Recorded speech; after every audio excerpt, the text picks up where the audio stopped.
Welcome to Wisdom of the Bible channel. Greetings to everyone. The book of Genesis is filled with enigmatic and controversial passages that have sparked heated debates among scholars, religious figures, and curious minds for over 2,000 years. Among these mysteries, one of the most contentious is undoubtedly the curse of Ham, a sentence pronounced by Noah that still raises questions to this day. But what was this curse really about? What led Noah to curse his own descendant? And more importantly, has this passage been understood correctly over the centuries? This is one of the most misinterpreted and distorted texts in the Holy Scriptures. Even worse, it has been used to justify atrocities and even to fuel the false idea of a supposed superiority among peoples. Today, we will dive into this mystery, dissect every detail of this passage, and finally reveal the truth behind the curse of Ham. If you enjoy learning about this topic, stay with us. Now get ready for an intriguing journey through the hidden aspects of Genesis. The Curse of Ham, the true story. The so-called Curse of Ham is undoubtedly one of the most distorted passages in the Holy Scriptures. For centuries, especially from the Middle Ages to the modern era, this passage was used to justify ideas of superiority among peoples, sustaining false arguments that some were born to be masters, while others were destined for servitude. However, this interpretation is completely mistaken and goes against the true meaning of the biblical text. The account of the curse of Ham appears in the book of Genesis and describes a punishment imposed by Noah, not directly on Ham, but on his youngest son Canaan. The episode takes place in a peculiar context. After planting a vineyard and becoming drunk on the wine, Noah falls asleep naked inside his tent. Ham, his son, upon seeing his father's nakedness, commits what is considered a shameful act. Although the text is not entirely explicit about the severity of Ham's action, what we know is that this behavior resulted in a strong curse pronounced by Noah. But why did Noah curse his grandson Canaan and not Ham, who made the mistake? This is one of the most intriguing points of the narrative. To understand it, it is essential to consider the context of that time. The world was at a moment of rebirth, newly emerged from the flood that had devastated the earth. In ancient societies, especially in a primitive tribal structure, a man's greatest wealth was his descendants, his offspring, his legacy. Therefore, by cursing Canaan, Noah was in fact cursing Ham in an even deeper way, dishonoring his lineage. In that culture, a curse on a child meant much more than a personal punishment. It was a mark that could carry implications for generations. And that's how this story was perpetuated, later being distorted to serve interests that had nothing to do with the true purpose of the text. Many people don't understand why Noah took such a drastic action in this episode. Some defend that Noah was right in his decision, while others view the episode as an injustice. But when we analyze the text deeply, we realize that the issue is much more complex than a simple curse. The account shows Noah sometime after the flood, in a newly rebuilt world. He decides to cultivate a vineyard, and when he harvests the fruit, he ferments the wine. The problem arises when he drinks too much and becomes completely drunk. In the biblical context, drunkenness is also considered a sin, which leads us to an interesting detail. Noah was not exempt from mistakes. In his state of drunkenness, Noah exposes himself inside his tent. It is at this moment that his son Ham comes into the scene. He sees his father in a humiliating situation, and instead of acting with respect and discretion, goes out and tells his brothers, Shem and Japheth. Unlike Ham, Shem and Japheth do not expose the situation.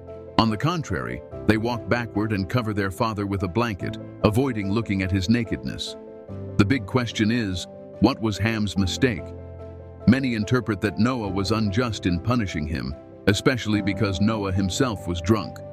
But the narrative reveals that the real issue was not just seeing the father's nakedness, but how Ham dealt with the situation. Instead of acting with respect and trying to preserve Noah's dignity, Ham chose to expose him. Ham's mistake, therefore, was not just witnessing the scene, but failing to assist his father with discretion and respect. He did not protect Noah's honor, something that, within the culture of the time, was a serious disrespect. His brothers, on the other hand, understood the gravity of the situation and acted to repair the incident without causing further embarrassment. Thus, when Noah wakes up and learns what happened, he reacts forcefully, cursing Canaan, Ham's son. This detail is crucial for understanding that the punishment was tied to the shame that Ham caused his father, not simply to the act of seeing him naked. Many wonder, what does Canaan, Ham's son, have to do with this story? After all, if it was Ham who made the mistake, why did the curse fall on his son? To understand this, we need to delve into the tribal and primitive context of that time. As mentioned, in ancient culture, attacking a man directly was not as devastating as attacking his seed, his lineage. A man's descendants were his greatest legacy, and hurting that legacy was the greatest punishment someone could receive. That's exactly what Noah did. Instead of punishing Ham directly, he cursed his descendants, specifically Canaan. One of the greatest misunderstandings of this passage is the idea that all of Ham's lineages were cursed. This interpretation, which was used throughout history to justify ideas of racial superiority, has no basis in the original biblical text. Noah's curse was specific to Canaan and his descendants, not to all of Ham's children. The text itself is clear. Canaan will be a servant of Shem and Japheth. In other words, the curse did not extend to all of Ham's descendants, but only to the lineage of Canaan. However, throughout history, many ill-intentioned people have used this passage to falsely claim that all of Ham's descendants were cursed, which simply isn't written anywhere in the scriptures. In reality, Ham's descendants were blessed by God himself. The book of Genesis shows that God blessed Noah and his sons, which means Ham also received this divine blessing. But after all, who was Ham, and which peoples descended from him? In ancient Jewish tradition, as well as in early Christian interpretation, Ham is considered the ancestor of the Hamitic peoples. These peoples are mentioned in Genesis chapter 10, where the great nations that arose after the flood are listed. Who were the Hamites? Since ancient times, Jews interpreted that Ham was the father of the African peoples, the ancestors of the black nations. This was not just a cultural view, but an interpretation based on the linguistic structure of biblical Hebrew itself. The name Ham is associated with the idea of something burned or dark.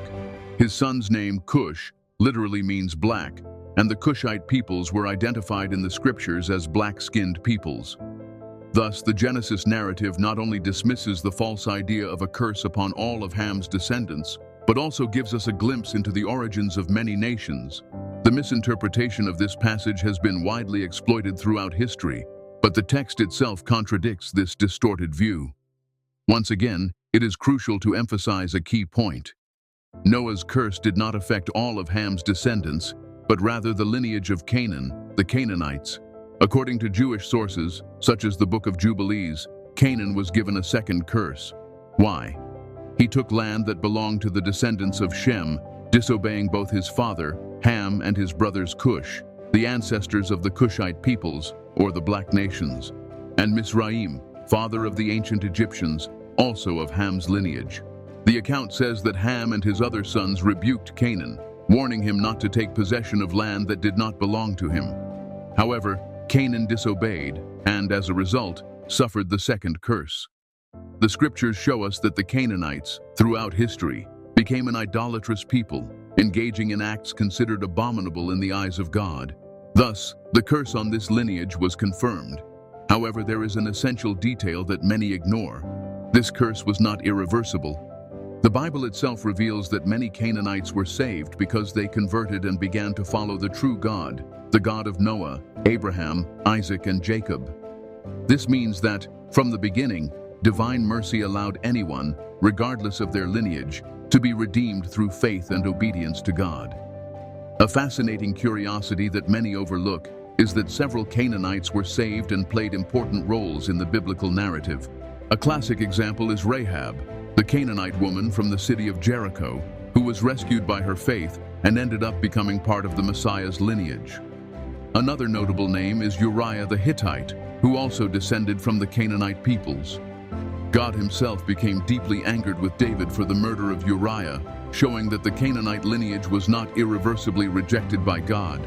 Throughout history, especially in the Middle Ages, many distorted the biblical narrative to justify slavery. Some claimed that all of Ham's descendants had been cursed and therefore should serve the Japhethites, erroneously associating them with European peoples.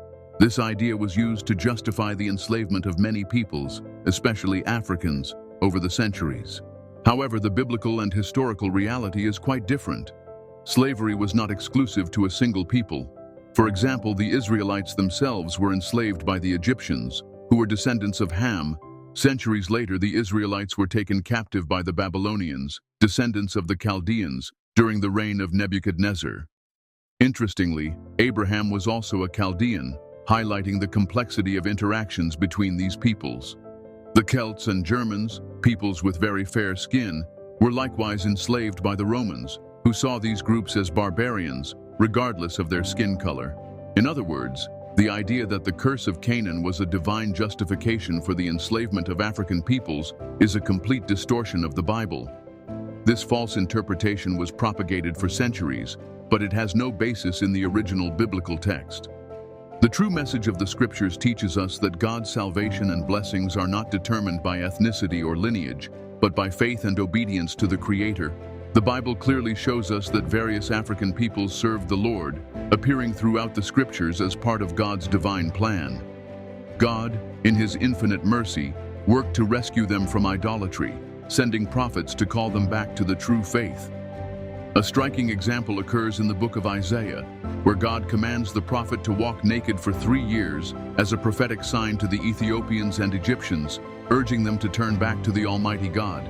This demonstrates that far from being cursed and rejected, these peoples were worthy of divine attention and the call to salvation. I'm often asked if Africans were cursed by Noah, and the answer is clear. This is a complete lie. Noah's curse was not on all of Ham's descendants, but specifically on the Canaanites. And here is a fundamental detail.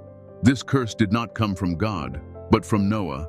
Even so, many Canaanites ended up serving the Lord, showing that faith and obedience to God were always more important than ethnic or genealogical origin. I hope that now everyone has understood once and for all the true meaning of Ham's curse. If you liked this content, leave your comment and share your opinion on the subject. If you'd like me to explore another related topic, feel free to suggest it. May God bless everyone, and we'll see you soon.